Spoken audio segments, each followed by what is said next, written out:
Bison படத்தோட one line என்னன்னா, துருவ் வந்து சின்ன வயசுல இருந்தே கபடி பிளேயர் ஆகணும்னு ஆசைப்படுறாரு. அவர் இங்க நடக்கிற இந்த ஜாதிய பாகுபாடு இதெல்லாம் மீறி அவர் எப்படி கபடி டீம்ல வந்து இந்தியாக்காண்டி ரெப்ரசென்ட் பண்ணாரு அப்படிங்கிறது தான் படத்தோட கதை. படத்துல பிளாஷ்பேக்ல படம் ஃபுல்லாவே பிளாஷ்பேக் தான்.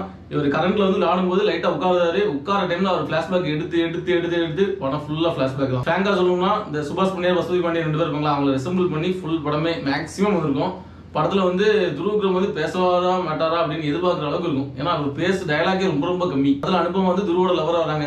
அவங்க ஏன் வராங்க எதுக்கு வராங்கன்னு யாருக்குமே தெரியாது. ஆனா அவங்க லவ் பண்ணிட்டே இருப்பாங்க.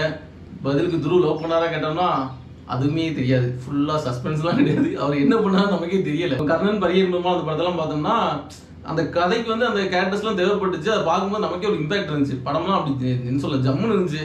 ஆனா இந்த படத்தை பார்த்தோம்னு வச்சுக்கோங்களேன், கதைக்கு வந்து எந்த இதுவுமே தேவைப்படாது. ஃபுல்லா இவரோட வழிகளை சொல்லணும், இவரோட கஷ்டங்களை சொல்லணும்னு மாரி செல்வராஜ் வந்து உள்ள புகுத்துன மாதிரி தான் இருந்துச்சு. படத்துல அமீரும் சரி லாலும் சரி யார் நல்லவங்க கெட்டவங்கன்னு தெரியாம படம் வந்து எதை நோக்கி போகுதுன்னே கடைசி வரை நம்மளால கண்டே பிடிக்கும்ல. லாஸ்டா அவர் வந்து ஒரு மெடல் வாங்குறாரு. அதோட ஒரு சாட்டிஸ்ஃபையோட படத்தை முடிக்காதுன்னு நினைக்கிறேன். ஜாதி குறியீடுகள்லாம் கிடையாது. பச்சையா காமிப்பாங்க.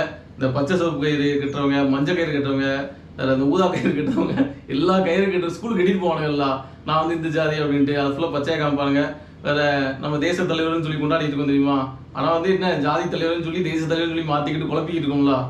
அம்பேத்கர், வேற காமராஜர், வஉசி எல்லா டிக்கெட்டையும் அப்படியே காமிப்பாங்க. இந்த படத்துல என்ன புரிஞ்சுன்னா, ஜாதி சண்டைகள் கடைசி வரை நடந்துட்டே தான் இருக்கும். ஆனா நீ உன் திறமையை வளர்த்து நீ மேல வா, அவ்வளவுதான் கதை. மியூசிக் சாங்ஸ்லாம் நல்லா இருக்கும்.